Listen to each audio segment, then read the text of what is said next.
Subscribe करा महानुभाव प्रतितीपंथ चॅनलला व बेल बटन अवश्य दाबा लेटेस्ट नोटिफिकेशन प्राप्त करण्यासाठी। दंडवत प्रणाम। जय श्री कृष्ण। स्मृतीस्थळाच्या आजच्या ज्ञान सत्रामध्ये आपण एकंदरीत 8 ते 9 स्मृती पाहणार आहोत। स्मृती फार छोट्या आहेत आणि म्हणून आजच्या ज्ञान सत्रामध्ये जवळजवळ 9 स्मृती नक्कीच होतील। आजच्या या ज्ञान सत्रातील पहिली स्मृती आहे वासनिका देहांती झोळी अर्धोदक कथन।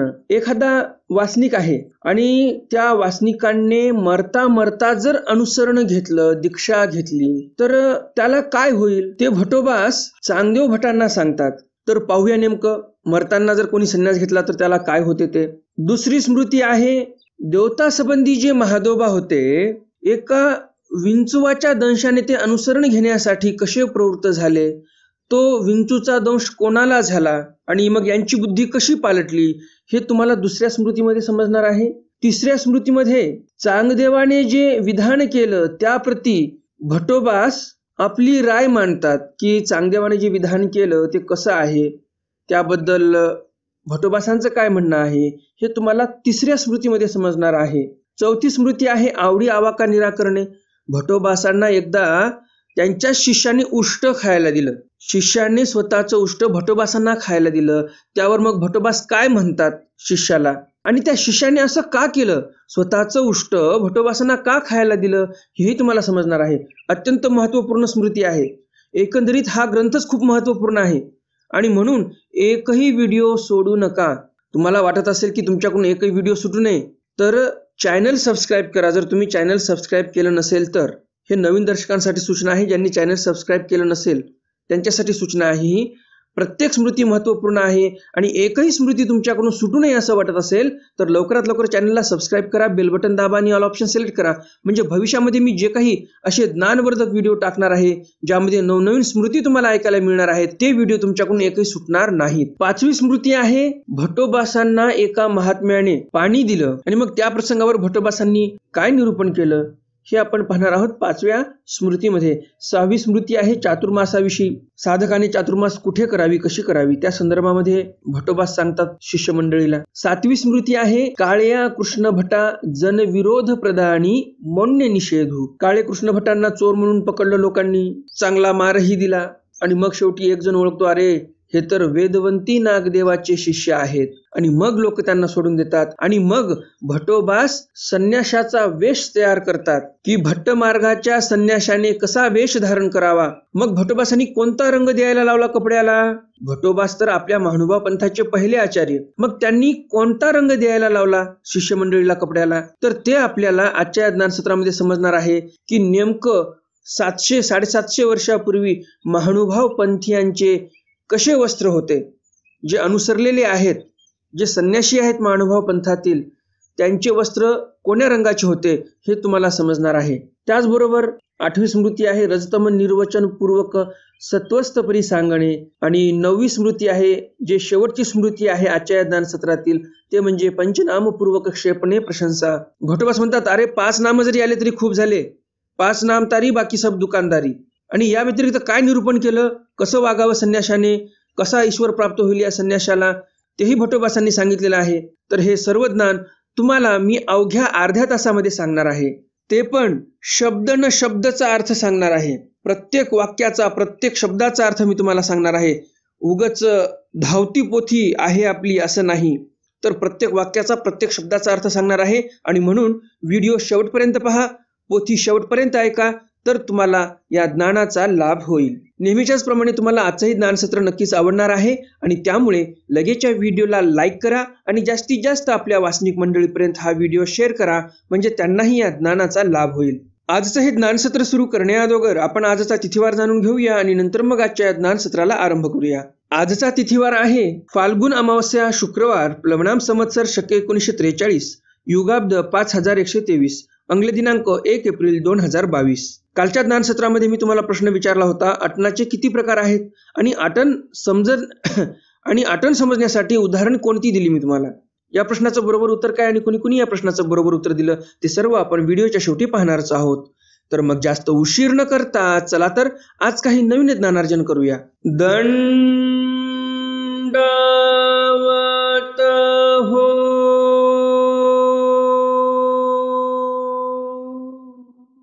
मी ईश्वरदास महानुभाव सर्वांचं स्वागत करतो आपल्या महानुभाव प्रतिपंथ या यूट्यूब चॅनलमध्ये. आजच्या या ज्ञानसत्रातील स्मृती क्रमांक आहे स्मृतीस्थळ स्मृती क्रमांक 24. वासनिका देहांती झोळी अर्धोदक कथन. वासनिकाला देहांती जर झोळी दिली म्हणजेच संन्यास दिला तर काय होते? अर्धोदक कथन. त्या संदर्भामध्ये भटोबास अर्धोदकाचं कथन करतात. अर्धोदक कशाला म्हणतात समोर पाहूया. एक वेळ भटोबासी प्रस्ताव्या अनुरूप चांगदेव भटा ते म्हणितले देहांती झोळी घेईजे ते येथचे अर्धोदक बोलिजे गा. एक वेळ भटोबास चांगदेव भटांना म्हणतात की देहांती म्हणजे मरत असताना, देहाचा अंत होत असताना. काय म्हणतात भटोबास? वाक्याकडे लक्ष द्या. विद्वान लोकांचे शब्द कसे असतात हे लक्षात घ्या. आपण काय म्हणणार? मी मरताना जर दीक्षा घेतली तर मला त्याचा काही फायदा होईल का? म्हणजे जे अज्ञानी आहेत ते असे बोलतात. परंतु भटोबासांचा शब्द बघा कसा आहे. देहांती झोळी घेईजे. काय म्हणतात भटोबास? देहाचा अंत होणार आहे. ज्यावेळेस तुम्ही बोलता की मी मरत असताना, म्हणजे कोण बोलत आहे? आत्मा बोलत आहे. आणि आत्मा कधी मरत असतो का? नाही मरत. तर हे अज्ञानाचं लक्षण आहे. आणि भटोबास इथे काय बोलतात? देहांत, देहाचा अंत होत आहे, आत्मा मरत नाही. हे ज्ञानी लोकांचे बोलणे असतात. कारण श्रीकृष्ण महाराजांनी गीतेमध्ये सांगितलेलं आहे नैनम छंदंती शस्त्राने नैनम दहती पावक. बरोबर की नाही? शस्त्र छेद करू शकत नाही या आत्म्याचा, अग्नी जाळू शकत नाही, वायू शोखू शकत नाही, पाणी या आत्म्याला ओलं करून किंवा स्वतःमध्ये बुडवून मारू शकत नाही. कोणीच मारू शकत नाही आत्म्याला. आत्मा कसा आहे? तर आत्मा अनादी आहे, अनंत आहे. या आत्म्याचा कधी अंत होणार नाही. आत्मा आहेच आहे, हा जीव आहेच आहे. ज्याप्रमाणे मी मागे तुम्हाला सावरकरांचं काव्य सांगितलं. सावरकर म्हणतात अनादी मी, अनंत मी, अवद्य मी भला. म्हणजे ज्ञानी लोकांचं कसं वाक्य असते बघा. आपण अज्ञानी आहोत, सावरकर ज्ञानी होते हे आपल्याला या वाक्यावरून लक्षात येते. जसं भटोबास म्हणतात देहांती, देहाचा अंत होतो, आत्मा तर अमर आहे, आत्मा तर अनादी आहे. तर सावरकर पण ज्ञानी होते हे आपल्याला त्यांच्या काव्यावरून लक्षात येते. कारण सावरकर काय म्हणतात? अनादी मी आहे, अनंत मी आहे, माझा अंत कोणाला माहिती नाही. अनादी म्हणजे माझी सुरुवात कधी झाली, मी जन्माला कधी आलो हेही कोणाला माहिती नाही, असा मी अजरामर आत्मा आहे. म्हणजे श्रीकृष्ण महाराजाच्या गीता ग्रंथाला किती आत्मसात केला असेल सावरकरांनी हे आपल्याला या काव्यावरून लक्षात येते. तर भटोबास म्हणतात देहांती जरी झोळी घेतली तर काय होते? ते येथेचे अर्धोदक बोलीजे. म्हणजे अर्धा स्वीकार परमेश्वराने केला असं आपण म्हणू शकतो. पूर्ण क्रिया तर झाली नाही, अर्धा स्वीकार झाला. मग आता तुम्ही विचार करा, तुम्हाला अर्धवट कामं आवडतात की पूर्ण कामं आवडतात? जर तुम्हाला अर्धवटच कामं आवडत असतील तर काही हरकत नाही, घरीच राहा आणि मरता मरता संन्यास घ्या. पण तुम्हाला जर पूर्ण काम करावं असं वाटत असेल तर तुम्हाला लवकरात लवकर संन्यास घ्यायचा आहे, प्रपंचाचा त्याग करून. हे भटोबासांनी सांगितलं, मी नाही. भटोबासांचं वाक्य आपल्याला प्रमाणभूत आहे. माझ्या बोलण्यावर तुम्ही शंका घेऊही शकता, शंका घेणारे भरपूर आहेतही, परंतु भटोबासांच्या तर वाक्यावर तुम्ही शंका घेऊ शकणार नाही. आणि महानुभाव पंथामध्ये कोणी असं नाही की भटोबासांच्या वाक्यावर कोणी संशय घेईल. आणि म्हणून मी सांगत आहे भटोबासांचं हे म्हणणं आहे. स्मृती क्रमांक 25. वृश्चिक दुःखदर्शने देवता संबंधी महादेव बानुसरणी वरप्रदान. वृश्चिक दुःखदर्शने, वृश्चिक चावला, कोणाला चावला समोर पाहणारच आहोत आपण, परंतु ते दुःख पाहिल्यानंतर देवता संबंधी जे महादेव बा होते ते अनुसरण घेतात आणि मग वर प्रदान म्हणजे वर मिळतो त्यांना. कोण वर देतात, काय वर देतात हे समोर आपण स्मृतीमध्ये सविस्तर पाहणारच आहोत. एक वेळ देवता संबंधी महादेव बा आपला घरी जेवित होते. एक वेळ देवता संबंधी महादेव बा त्यांच्या घरी जेवत होते. यांना देवता संबंधी का म्हणायचे या संदर्भामध्ये मी आपल्या चॅनलवर ऑलरेडी व्हिडिओ टाकलेला आहे, तो व्हिडिओ तुम्ही पाहू शकता. तरी पण थोडक्यात मी तुम्हाला सांगण्याचा प्रयत्न करतो. देवता संबंधी महादेवबा यांना देवता संबंधी असं नाव का पडलं? कारण या महादेवबाचा एक हात जो आहे तो सुकून गेलेला होता पूर्ण. आणि तो जो सुकलेला हात आहे त्या हातामध्ये चेतना बिलकुल नव्हती, सर्व नसा मरून गेल्या होत्या, हात पूर्ण सुकून गेला होता. ज्याप्रमाणे एखाद्या माणसाला पोलिओ झालेला आहे आणि त्याचा एक पाय पूर्ण सुकून जातो, तर या महादेवबाचा एक हात सुकून गेलेला होता. आणि श्री प्रभू महाराज या हातासोबत खेळायचे. जे देवता संबंधी महादेवबाचा हात होता सुकलेला, त्या हातासोबत श्री प्रभू महाराज खेळ करायचे. मग आता श्री प्रभू महाराजांनी त्या हातासोबत खेळ केला, त्या हातामध्ये तर चेतना नव्हती. आणि जिथे चेतना नसते तिथे परमेश्वराच्या शक्तीचा निक्षेप होत असतो, ती वस्तू नमस्कारी असते. तर या देवता संबंधी महादेवबाचा हात जो आहे तो सर्व गुरुकुळ नमस्कारायचा. जसं आपण विशेष नमस्कार करतो की नाही, तर तसा हात नमस्कारायचे. आणि म्हणून देवता संबंधी म्हणजेच देवता म्हणजे कोण, तर श्री प्रभू महाराज. श्री प्रभू महाराजांना देवता का म्हटलं, असाही तुमच्या मनामध्ये प्रश्न येऊ शकतो. तर देवता या शब्दाचा अर्थ काय पहिला आपल्याला समजून घ्यावा लागणार आहे, म्हणजे तुमच्या मनामध्ये प्रश्न येणार नाही. देवता या शब्दाचा अर्थ करताना आपल्या शास्त्रामध्ये एक वाक्य आलेलं आहे, ददाती इति देवता.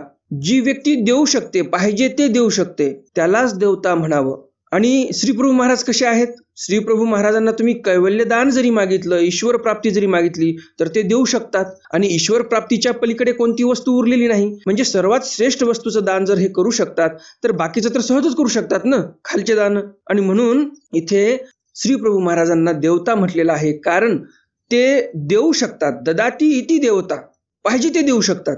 तुम्ही जर स्वर्गाच्या देवतेला म्हणजे इंद्राला जर म्हटलं मला पाहिजे अष्टभैरवाची विद्या, ते देऊ शकतील का, नाही. तेच जर तुम्ही श्री प्रभू महाराजांना किंवा सर्वज्ञ श्री चक्रधर स्वामींना जर मागितली विद्या, त्या जीवाने जर जोडलेली असेल विद्या, तर परमेश्वर देऊ शकतात. त्यांना सर्व काही देऊ शकतात, मागितलं ते देऊ शकतात परमेश्वर. म्हणून जसं तसं देवता हा शब्द जो आहे तो परमेश्वराच्या ठिकाणीच घडत असतो. म्हणून देवता शब्द आला म्हणून विचलित नाही व्हायचं, कन्फ्यूज नाही व्हायचं. तर मी जे अर्थ सांगत असतो तेवढे अर्थ लक्षात ठेवा, तुम्ही आयुष्यात कधी कन्फ्यूज होणार नाही, तुमचा बुद्धिभेद कोणी करू शकणार नाही. आलं का लक्षात? देवता कोणाला म्हणतात, ददाती इति देवता. जो व्यक्ती देऊ शकतो पाहिजे ते, त्याला देवता म्हणतात. आणि पाहिजे ते देऊ शकणारं कोण आहे, तर ईश्वरच आहे, बाकी कोणी देऊ शकत नाही. त्या जरासंधाने एवढी तपश्चर्या केली, महादेव देऊ शकला का त्याला पाहिजे ते? नाही देऊ शकला. मुचकुंदाने देवतेला मोक्ष मागितला, देवता देऊ शकल्या का मुचकुंदाला मोक्ष? नाही देऊ शकल्या. पण हेच जर मुचकुंदाने श्रीकृष्ण महाराजांना मोक्ष मागितला असता, श्रीकृष्ण महाराजांनी लगेच दिला असता, त्याला त्या विवरामध्ये जाऊन झोपायची गरज नव्हती. पण श्रीकृष्ण महाराजांचा अवतारच नव्हता त्यावेळेस. ज्यावेळेस मुचकुंदाने तेवढं मोठं युद्ध केलं, देवता प्रसन्न झाल्या त्याच्यावर, त्यावेळेस श्रीकृष्ण महाराजाचा अवतार नव्हता. आणि म्हणून देवता म्हणतात की द्वापार युगाच्या अंती तुला मोक्ष मिळेल, श्रीकृष्ण महाराज प्रत्यक्ष येऊन तुला मोक्ष देतील. सर्व देवता जाऊन विनंती करतात देवाला की असं असं आहे, एवढं आमचं काम करा. वर तर दिला आम्ही. देव म्हणतात काही हरकत नाही. आणि मग श्रीकृष्ण महाराजांनी काळ यवनाला भस्म केलं त्या मुचकुंदाच्या समोर नेऊन, आणि मुचकुंदाला नंतर मोक्ष दिलेला आहे. तर आता तर नक्कीच तुम्हाला देवता कशाला म्हणतात हे समजलं असेल. तर देवता संबंधी म्हणजे श्री प्रभू महाराजांच्या संबंधित यांचा हात होता, म्हणून देवता संबंधी महादेवबा असं या महादेवबाला म्हणायचे गुरुकुळातील लोक. तया कारणे तयाची ब्राह्मणी मीठ आणू गेली. महादेवबा त्यांच्या घरी जेवत होते, त्यांची ब्राह्मणी म्हणजे पत्नी घरामध्ये मीठ आणण्यासाठी गेली. तो तेथ ते विंचवे खादली. अंधारामध्ये मिठाची भरणी ठेवलेली असेल, देवता संबंधी महादेवबाची पत्नी मीठ आणायला गेली, तिथे विंचू चावला. आणि महादेवबाई म्हणतील हेची जरी सरपू खाता तरी कवनी मायेचा पोटी रिगता. आणि मग देवता संबंधी महादेवबा म्हणतात की हेच जर विंचुवाने चावण्याच्या ऐवजी सापाने चावलं असतं तर किती अवघड झालं असतं. मग माता आकाईसे महादेवबा आणि तयाची ब्राह्मणी ऐसी तिघे भटोबा सापासी आणि भिक्षा केली. आणि मग त्या देवता संबंधी महादेवाने लगेच निर्णय घेतला की लगेच आता आपल्याला संन्यास घ्यायचा. आकाईसा म्हणजे महादेवबाची आई आणि त्यांची पत्नी असे एकंदरीत तिघ जण भटोबासांपाशी गेले, भिक्षा केली, म्हणजे भिक्षा मागणं चालू केली. भिक्षा मागणं चालू केली की दीक्षा झाली, असं त्या काळामध्ये होतं. त्याला ते केस कात्रा रे, देवावर ठेवा, मग त्याला झोळी द्या, आणि मग त्याला भिक्षेला जायला लावा. एक दिवस भिक्षा मागायची आणि मग कधीही भिक्षा मागायची नाही. असा संन्यास पूर्वी नव्हता. तर संन्यास कशाला म्हणायचे? जो भिक्षा मागत आहे तोच भिक्षुक आहे, अशी एक व्याख्या होती भटोबासांच्या काळामध्ये. भटोबासी म्हणजे तुझी भिक्षा सिद्धी जाईल, तुझी भिक्षा सिद्धीला जाईल म्हणजे तुझं अनुसरण सिद्धीला जाईल, असं भटोबास म्हणतात. मग गुरुकुळ तया ते देवता संबंधी महादेवबा ऐसे म्हणती. मग गुरुकुळातले सर्व लोक त्यांना देवता संबंधी महादेवबा म्हणायचे. तयासी दीडू वेडासी प्रभूंचा संबंध होता म्हणून महादेवबाला 1.5 वेढेपर्यंत संबंध होता. म्हणजे श्री प्रभू महाराज जेवणानंतर फिरायचे तर 1.5 वेढा देवता संबंधी महादेवाचा हात धरून श्री प्रभू महाराजांनी मारलेला होता.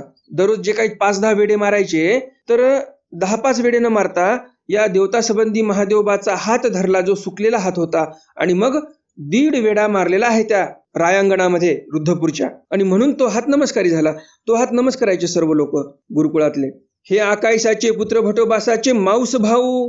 हे जे महादेवबा होते हे आकाईसाचे पुत्र होते, भटोबासांचे मावस भाऊ लागायचे. आकाईसा ही आबाईसाची बहीण होती. यातेची गोरीचा गोरा म्हणणे.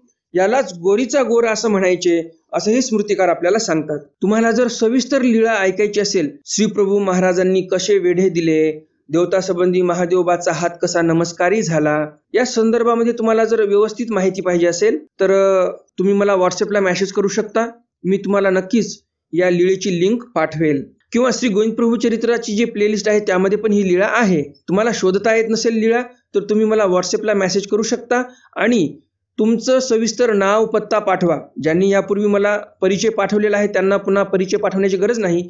आणि जे नवीन दर्शक आहेत त्यांनी सविस्तर त्यांचं नाव, गाव, तालुका, जिल्हा, त्यांच्या गुरुजींचं नाव हे सर्व सविस्तर पाठवा. म्हणजे मी तुम्हाला ही लीळा पाठवेल श्री प्रभू महाराजांची.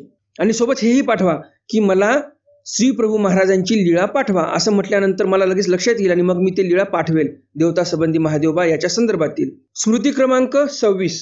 चांगदेव भट्ट प्रतिविधान श्रवणी सूचकानुवादू. चांगदेव भट्टाने काय विधान केलं ते विधान ऐकल्यानंतर भट्टोबासांनी काय अनुवाद केला समोर पाहूया. एक वेळ चांगदेव भट्ट 7 वासनिकाचे जेविले. चांगदेव भट्ट 7 वासनिकांच्या घरी जेवण करतात. मग भिक्षा करून गंगे जेविले. नंतर भिक्षाही केली आणि गंगेला जाऊन जेवण करतात. ते एकी भट्टोबासा पुढा सांगितले. एकाने कोणीतरी जाऊन भट्टोबासांना सांगितलं की चांगदेव भट्ट 7 वासनिकांच्या घरी जाऊन जेवले, नंतर शेवटी भिक्षा पण केली, पुन्हा गंगेला जाऊन जेवले. भट्टोबासी ऐकोनी म्हणितले. हे सर्व ऐकून भट्टोबास म्हणतात, तो सूचकू चांगदेव किंगा. तो जो चांगदेव आहे तो सूचक आहे, म्हणजे व्यवस्थित त्याला सुचत असते, व्यवस्थित तो त्याचा विधी करत असतो, विधीमध्ये कधीही मागे हटत नाही, त्याचा तो विधी आचरण करत असतो, सूचक आहे चांगदेव असं भट्टोबास म्हणतात.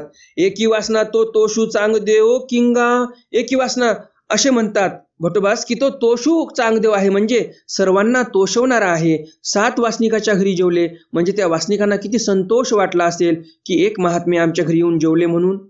तर संतोष देणारे चांगदेव आहेत म्हणून भट्टोबास म्हणतात की तो तोषू चांगदेव आहे, म्हणजे सर्वजणांना तोषवतो तो. स्मृती क्रमांक 27. आवडी आवाका निराकरणे. आवडी आणि आवाका याचं निराकरण भट्टोबास करतात. या स्मृतीमध्ये तुम्हाला समजणार आहे कोण्या शिष्याने भट्टोबासांना उष्ट खायला दिलं आणि मग भट्टोबासांनी काय सांगितलं. एक वेळ दुर्भिक्ष पडले होते. दुर्भिक्ष पडले म्हणजे दुष्काळ पडला होता. भट्टोबास आटना गेले होते. एकी ठाई काला केला जेऊ बैसले. दुष्काळ पडलेला आहे, भट्टोबास आटनाला निघालेले आहेत आणि जे काही कोरपुटका सगळ्यांच्या भिक्षेमध्ये आला ते सर्व एकत्रित केलं, त्याचा काला तयार केला आणि सर्वजण जेवायला बसले. जेविता भट्टोबासांची दृष्टी चुकवूनी एकी आपला काला जेविता भट्टोबासांच्या पात्री घातला. एका शिष्याला वाटलं आपले गुरुजी आहेत, दुष्काळ पडलेला आहे, खायला व्यवस्थित भेटत नाही, तर आपल्या हिश्श्यातील काही काला आपण आपल्या गुरूंना दिला पाहिजे. आपले गुरु चांगले जेवले पाहिजे पोटभर, कारण हेच तर आपल्याला आधार आहेत धर्माला. असा एक उदात्त विचार या शिष्याच्या मनामध्ये आला आणि मग भट्टोबासांची दृष्टी चुकून म्हणजे जेवता जेवता भट्टोबास इकडे तिकडे पाहत असतील तर लगेच एका शिष्याने काय केलं, स्वतःच्या ताटातील जो उष्टा काला होता त्यातील एक हिस्सा भट्टोबासांच्या ताटामध्ये ठेवला. तो ते आणिके देखिले. तेवढ्यामध्ये दुसऱ्या शिष्याने पाहिलं की हा शिष्य स्वतःचं उष्ट भट्टोबासांना खायला देत आहे. मग म्हणते हे काही भटासी उष्टे अन्न कैसे घातले. तो शिष्य म्हणतो, अरे हे काय केलं तू, भट्टोबासांच्या ताटामध्ये तू उष्ट अन्न टाकलं, तुझं काही कळते की नाही तुला. यावरी भट्टोबासी म्हणते सौजन्य दोष नाही. यावर भट्टोबास म्हणतात, अरे त्याला कशाला रागवतो तू, जिथे सौजन्य आहे, जिथे मनामध्ये प्रेम आहे तिथे दोष लागत नसतो कधी. काना गोसावी म्हणितले असे. भट्टोबास पण म्हणतात, हे मी नाही म्हणत, स्वामींनी स्वतः सांगितलेलं आहे. आवडी आवाका नाही. जिथे आवडी असते तिथे आवाका म्हणजे मर्यादा नसतात, की उष्ट खाऊ घातलं किंवा तिखट खाऊ घातलं, सपक खाऊ घातलं, आवडीला आवाका नसतो. ज्याप्रमाणे विदुराच्या घरी श्रीकृष्ण महाराज गेले आणि विदुराच्या पत्नीने काय केलं तर साल जे आहेत केळीचे ते श्रीकृष्ण महाराजांच्या हातामध्ये दिले आणि मधला जो गाभा आहे केळाचा तो स्वतः खाऊन टाकला. म्हणजे प्रेम एवढं आहे. त्या विदुराच्या पत्नीला हेही समजत नव्हतं की आपण काय करत आहोत. त्या विदुराच्या पत्नीला वाटत होतं देव माझ्या घरी आले, देव माझ्या घरी आले, काय करू आणि काय नाही. त्या गडबडीमध्ये स्वतः केळं खायला लागली आणि श्रीकृष्ण महाराजांना त्या केळीचे टपर द्यायला लागली, साली द्यायला लागली आणि श्रीकृष्ण महाराज पण ती साल खायला लागले. तर या प्रसंगावरून आपल्याला काय लक्षात येते, जिथे आवडी असते, जिथे प्रेम असते तिथे परमेश्वरही केळाची साल खायला तयार होतात. आणि यावरून काय लक्षात येते की आवडीला काही मर्यादा नसतात. जे प्रेम असते भक्ताचं ईश्वरावर त्याला मर्यादा नसतात. भक्ताच्या प्रेमापोटी ईश्वर केळाची सालही खायला तयार असतात. आणि म्हणून भट्टोबास म्हणतात की आवडीला आवाका नसतो आणि म्हणून भटोबास काय करतात, ते उष्ट जे आहे ते उष्टही खातात आणि ते उगेची राहिले. दुसरा जो शिष्य होता तो गप्प बसतो. भटोबास ते जेविले. जे उष्ट बाजूच्या शिष्याने भटोबासांच्या ताटामध्ये टाकलं ते उष्ट पण भटोबास खाऊन टाकतात. असं म्हणत नाहीत अरे तुला दोष लागणार आहे आता. तर भटोबास म्हणतात त्याच्या मनामध्ये हेतू कसा आहे, भावना कशी आहे, गुरुविषयी किती प्रेम आहे आणि त्या प्रेमापोटी त्यानं केलेलं आहे. त्या शिष्याच्या मनामध्ये पण आलं नाही की आपण उष्ट कसं टाकावं बरं गुरुच्या ताटामध्ये, कारण प्रेम आहे त्याच्या मनामध्ये गुरुविषयी.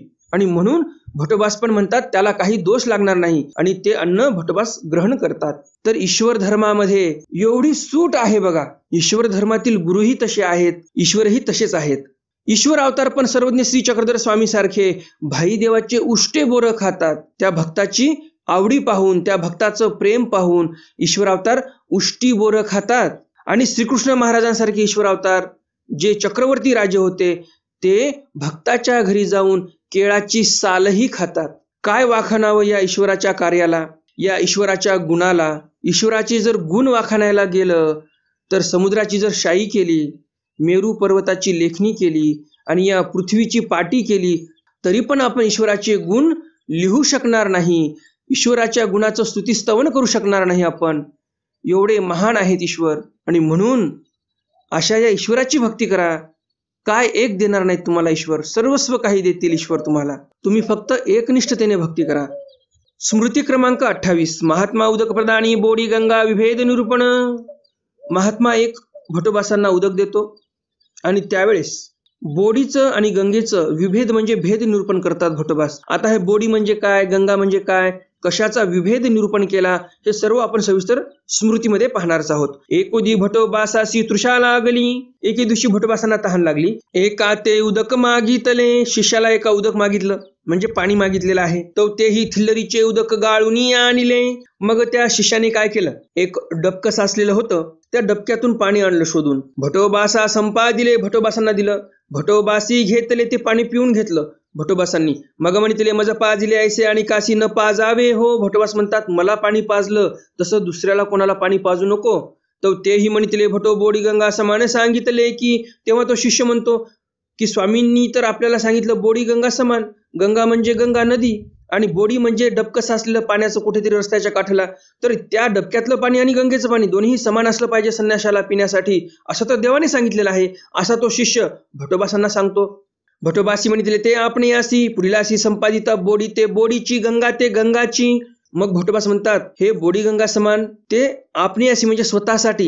जर तुम्ही दुसऱ्याला पाणी देत आहात तर बोडी ते बोडी आणि गंगा ते गंगा. डबक्यातलं पाणी ते डबक्यातलंच पाणी असणार आहे शेवटी आणि गंगेचं पाणी वाहतं ते गंगेचं पाणी फ्रेश राहणार आहे. आणि म्हणून दुसऱ्याला ज्यावेळेस तुम्ही पाणी देत आहात तर दुसऱ्याला चांगला पदार्थ, चांगलं पाणी दिलं पाहिजे. असं श्री नागदेवाचार्य इथे शिष्यांना सांगतात. ऐसी बुद्धी व्हावी की, अशी बुद्धी असली पाहिजे, श्रेष्ठ बुद्धी असली पाहिजे असं आचार्य इथे शिष्यांना सांगतात. भावेहीन तो दैवहीन. ज्यांच्या मनामध्ये भावहीन आहे तो दैवहीन आहे असं आचार्य इथे शिष्यांना सांगतात.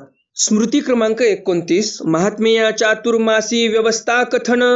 महात्म्याने चातुर्मासीमध्ये कशी व्यवस्था केली पाहिजे त्याविषयी देव कथन करतात. चातुर्मासीची व्यवस्था कशी लावावी त्या संदर्भामध्ये आचार्य इथे शिष्य मंडळींना सांगतात. एक वेळ भटोबासी म्हणतील 8 मास हिंडावे, मग चातुर्मासी कारणे एकी प्रदेशी 2-4 गाव पहावे, एरे ठाई न पळे तरी एरी ठाई राहावे. एक वेळ भटोबास म्हणतात की साधकाने 8 महिने हिंडलं पाहिजे, उन्हाळा आणि हिवाळा हिंडलं पाहिजे. मग चातुर्मासी कारणे एकी प्रदेशी 2-4 गाव पहावे. म्हणजे पावसाळा ज्यावेळेस लागतो, चातुर्मास कधी असते पावसाळ्याच्या वेळेला, तर पावसाळ्यामध्ये इकडे तिकडे हिंडता येत नाही. पावसा पाण्याचे दिवस असतात, प्रवास करता येत नाही. मार्गमंडळी काही असेल 5-10 तर त्यांचीही खूप फजिती होऊन जाईल. आणि जुन्या काळामध्ये 750 वर्षापूर्वी किती पावसाळा असायचा हे आपण लक्षात घेऊ शकतो. 40 वर्षापूर्वी 30 वर्षापूर्वी किती पावसाळा असायचा, आता कमी झाला, परंतु 30 वर्षापूर्वी एवढा पावसाळा असायचा. तर 750 वर्षापूर्वी किती पावसाळा असेल आपण विचारही करू शकत नाही. आणि म्हणून आचार्य म्हणतात की ज्यावेळेस पावसाळा असेल त्यावेळेस 4 महिने एका ठिकाणी थांबावं. एका प्रदेशामध्ये 2-4 गावं पाहून ठेवावेत जिथे आपल्याला थांबता येईल. एरी ठाई न पळे तरी एरी ठाई राहावे. म्हणजे 4 गावं पाहून ठेवावेत. एका गावामध्ये राहायला जावं. तिथे जर काही व्यवस्थित आपल्याला वाटलं नाही तर गाव बदलावं. मग तिथे राहावं एखादा महिना 2 महिना. तिथे जर काही हिंसा घडली, काही झालं तर लगेच गाव बदलावं. म्हणजे नियोजन कसं आहे भट्टोबासांचं हे आपल्याला लक्षात येते. आचार्य म्हणतात की 4 गावं पाहून ठेवावेत. एकाच्याच आशेवर बसू नये, एकाच्याच भरवशावर बसू नये. हे आचार्य आपल्याला इथे शिकवण्याचा प्रयत्न करतात. आपणही आपल्या जीवनामध्ये एकाच्याच भरवशावर कधी बसू नये. त्याने जर धोका दिला आपलं वाटोळं होऊन जाते आणि म्हणून पर्यायी व्यवस्था आपल्या असल्या पाहिजे असं आचार्य आपल्याला सांगतात.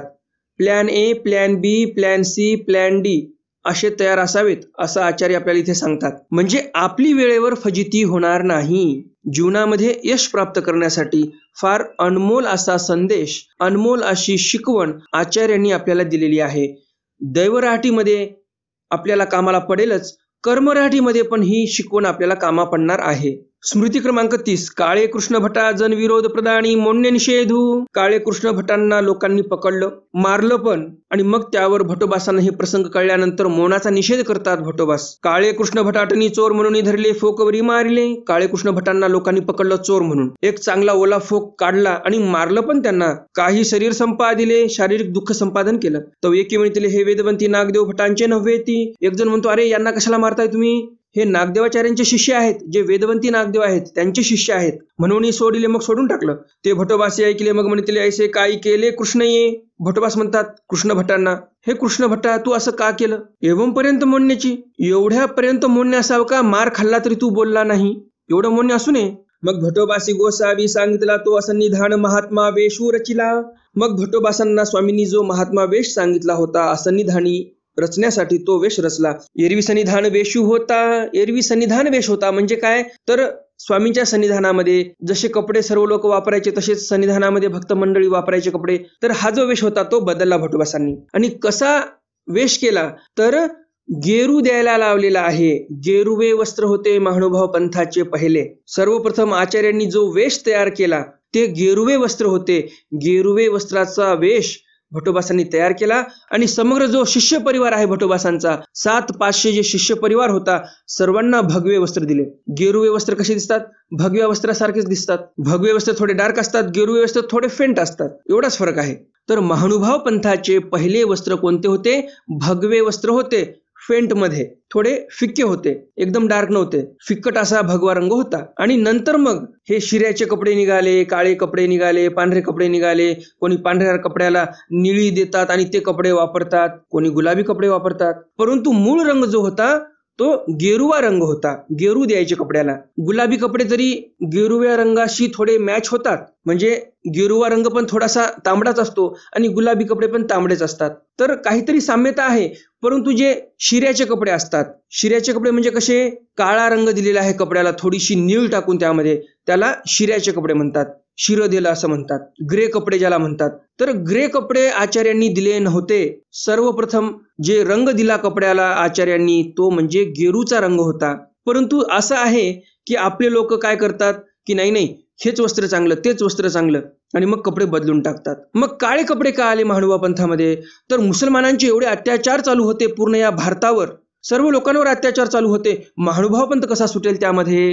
गेरुवे वस्त्र पाहिले की मुसलमानाचे लोक त्रास द्यायचे आणि मग मुसलमानांच्या बाया जे काळे कपडे वापरतात तसे बायांनी काळे कपडे वापरणं चालू केले. बायांनी काळे कपडे वापरणं चालू केले. मग बायांचा जो धर्म आहे तो वाचायचा. मुसलमान लोक त्रास देत नव्हते आणि म्हणून लोकांनी कपडे बदलले. पण झालं असं की जे गुरुजन होते त्यांनी सांगायला पाहिजे होतं की मुसलमानांच्या धाडी आता संपलेल्या आहेत, गेरुवे वस्त्र करा परत. ज्यावेळेस मुसलमानांच्या धाडी संपल्या, पण ते तसं होऊ शकलं नाही. आणि आता तर काही त्रास नाही आपल्याला, कोणी मुसलमान आपल्याला त्रास देणार नाहीत जर गेरुवे वस्त्र वापरले किंवा गुलाबी कपडे वापरले तर. पण आपल्या डोक्यामध्ये एक पगडा असा बसून गेला की काळे कपडे वापरायचे, ग्रे कपडे वापरायचे, आणि आपण तसेच चालत आहोत. वास्तविक पाहता भटोबासांच्या म्हणण्यानुसार, महानुभाव पंथाचे पहिले आचार्य जे होते त्यांच्या म्हणण्यानुसार आपण गेरुवे वस्त्र वापरले पाहिजे, किंवा गेरुवे वस्त्रासारखं दुसरं वस्त्र म्हणलं तर गुलाबी येते, तेही वापरू शकता. तर अशा प्रकारे भटोबासांनी असन्निधान वेश तयार केलेला आहे. स्मृती क्रमांक 31. रजतम निर्वचन पूर्वक सत्वस्त परिसांगणे. एकदी भटी म्हणितले श्री चक्रधराचा परिवारू राजस तामसासे परिसत्वस्त उठती बैसती तैसे याची बैसावे उठावे. एके दिवशी भटोबास म्हणतात, सर्वज्ञ श्री चक्रधर स्वामींचा परिवार राजस तामस आहे, परंतु सत्वस्त उठतात आणि बसतात. त्याचप्रमाणे आपण उठलो बसलो पाहिजे, सत्वस्त प्रमाणेच उठलो बसलो पाहिजे असं शिष्य परिवाराला इथे आचार्य निरूपण करतात. स्मृती क्रमांक 32. पंचनाम पूर्वक क्षेपणे प्रशंसा. 5 नाम जरी येत असतील आणि देह क्षेपला त्या व्यक्तीने तरी त्या व्यक्तीची आचार्य प्रशंसा करतात. कशामुळे करतात समोर पाहूया. एकोदी भटोबासी म्हणितले आळू माळू विधी निषेधाचे ज्ञान झाले येही पाचे नामी जो झाडातळी जन्मक्षेपी तो जरी वाया जाय तरी मिया धाडीला होई. एके दिवशी भटोबास म्हणतात आळू माळू म्हणजे थोडं बहुत विधिनिषेधाचं जरी ज्ञान झाले एखाद्या साधकाला आणि त्या विधिनिषेधाच्या ज्ञानानुसार जो आचरण करतो आणि फक्त 5 नामाचं ज्ञान आहे, त्याला महावाक्य माहित नाही, निर्वचन माहित नाही, उद्धरण माहित नाही, काही माहिती नाही, परंतु त्याला 5च नाम माहित आहे आणि विधिनिषेधाचं ज्ञान आहे, त्याने जर झाडाच्या तळी जन्मक्षेपला, जन्माचा त्याग केला तरी तो वाया जाणार नाही. आणि जर तो वाया गेला तर मी वाया धाडला असं समजावं. म्हणजे भटोबासांना एवढा कॉन्फिडन्स आहे की थोडंसं विधिनिषेधाचं ज्ञान झालं एखाद्या साधकाला आणि तो जर भिक्षा मागत आहे आणि ब्रह्मचर्याचं पालन करत आहे आणि झाडाच्या तळी बसून 5 नामाचं स्मरण करत आहे तर तो व्यक्ती ईश्वर प्राप्तीला जाणार असं भटोबास इथे स्पष्टपणे आपल्याला सांगतात. म्हणजे इथे भटोबासांना काय सांगायचं, 5 नाम तारी बाकी सब दुकानदारी. 5 नाम महत्वाचे आहेत, बाकी सर्व पांडित्य गाजवणं हे सर्व दुकानदारी आहे असं भटोबासांना इथे म्हणायचं आहे. तर आजच्या या ज्ञानसत्रातील जे काही 8-9 स्मृती झालेल्या आहेत त्या सर्व स्मृती तुम्हाला आवडल्या असतील आणि अजून जर तुम्ही या व्हिडिओला लाईक केलं नसेल तर लगेच या व्हिडिओला लाईक करा आणि जास्तीत जास्त आपल्या वासनिक मंडळीपर्यंत हा व्हिडिओ शेअर करा म्हणजे त्यांनाही या ज्ञानाचा लाभ होईल. आजच्या ज्ञानसत्रातील प्रश्न आहे, नागदेवाचार्यांनी असन्निधान वेश जो तयार केला त्यामध्ये कोणता रंग वापरलेला आहे. दुसरा प्रश्न आहे, भटोबासांच्या ताटामध्ये त्या शिष्याने उष्ट अन्न वाढलं तरी पण भटोबास म्हणतात त्यांना दोष लागणार नाही. ते कशामुळे बरं? तर आजच्या ज्ञानसत्रातील हे 2 प्रश्न आहेत. आता पाहूयात आपण कालच्या ज्ञानसत्रातील प्रश्न, त्याचं उत्तर आणि कुणी कुणी त्या प्रश्नाचं बरोबर उत्तर दिलं त्या सर्व वासनिक मंडळींची नावं. कालच्या ज्ञानसत्रामध्ये मी तुम्हाला प्रश्न विचारला होता, आटनाचे किती प्रकार आहेत आणि आटन समजण्यासाठी कोणते उदाहरण दिले. आटनाचे 3 प्रकार सांगितले मी. एक आटन आहे न शुद्ध, फक्त आटन, ते ईश्वराचे साधक करतात. आणि दुसरे 2 आटन सांगितले तुम्हाला एक जनरल नॉलेज असावी म्हणून ते सांगितलेले होते. पहिलं आटन आहे जे अनुसरलेले पुरुष करतात, अनुसरलेल्या साध्वी बाया करतात, ते म्हणजे गावोनी गावा जाणे, ईश्वराची शोधणी करणे, अटन विजन भिक्षा भोजन करणे. मनामध्ये हेत आहे की ईश्वर मला भेटला पाहिजे, ईश्वराचे स्थान नमस्कारायला भेटले पाहिजे, प्रसाद नमस्कारायला भेटले पाहिजे. तर हा पहिला प्रकार झाला आटनाचा. दुसरा प्रकार मी सांगितला देशाटन.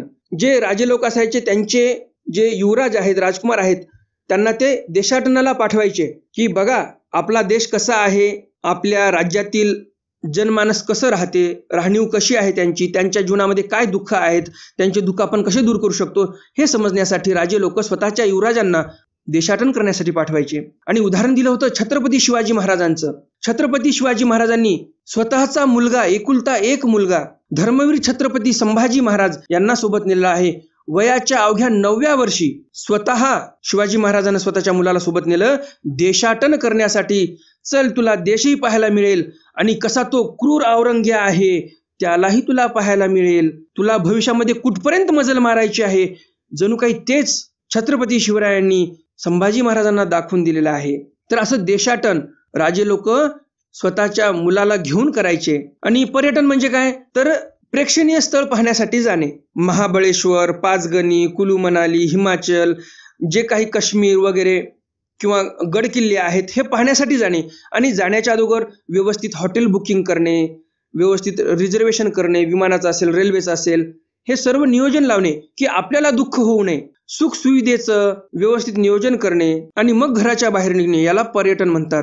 आणि देशाटन म्हणजे त्या लोकांमध्ये जाऊन तिथे राहणे, त्यांना काय त्रास आहे त्यांच्या जीवन पद्धतीचा अनुभव घेणे, त्याला देशाटन म्हणतात. तर अर्थ तर तुम्हाला सर्वांना समजलाच असेल. बरोबर उत्तर देणाऱ्या वास्तविक मंडळींची नावे पुढीलप्रमाणे. काल मी उशिरा व्हिडिओ टाकला होता, नाव फार कमी आलेली आहेत. निर्मलाताई फिरके, तारामावशी पटाईत, कमलताई टोनपे, आरतीताई कदम, लताताई चिपडे, शालिनीताई राऊत, नंदिनीताई गिरी, संध्याताई सुरेश, सुरेशजी केके, सुलभाताई देशमुख, संध्याताई पाटील या सर्व वास्तविक मंडळींनी अगदी बरोबर उत्तर दिलेली आहेत. तुम्हा सर्वांचं खूप खूप अभिनंदन. तुम्ही ध्यान देऊन पोथी ऐकलीत आणि अगदी व्यवस्थित आणि अचूक अशी उत्तरं दिलेली आहेत.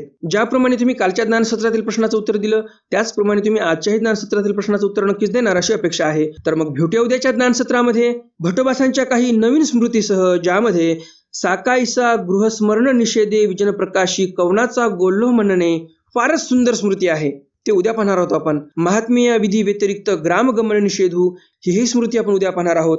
अवतारू विशेषे उद्धरण प्रशंसा रूपदेवोबा मिठाची पिसवी निषेधू अनुसरलेया वासनिका परस्परे पात्री भोजन निषेधू भोजन अवसरी स्वयंदास्यपूर्वक करवती स्वीकारू संबंध स्थान नमस्करणी लीळा स्मरणानुवादू असे भरपूर साऱ्या स्मृत्या आपण उद्याच्याही ज्ञानसत्रामध्ये पाहणार आहोत. तर मग भेटूया उद्याच्या ज्ञानसत्रामध्ये भटोबासांच्या काही नवीन स्मृती जाणून घेण्यासाठी. तोपर्यंत दंडवत प्रणाम. जय श्रीकृष्ण. दंड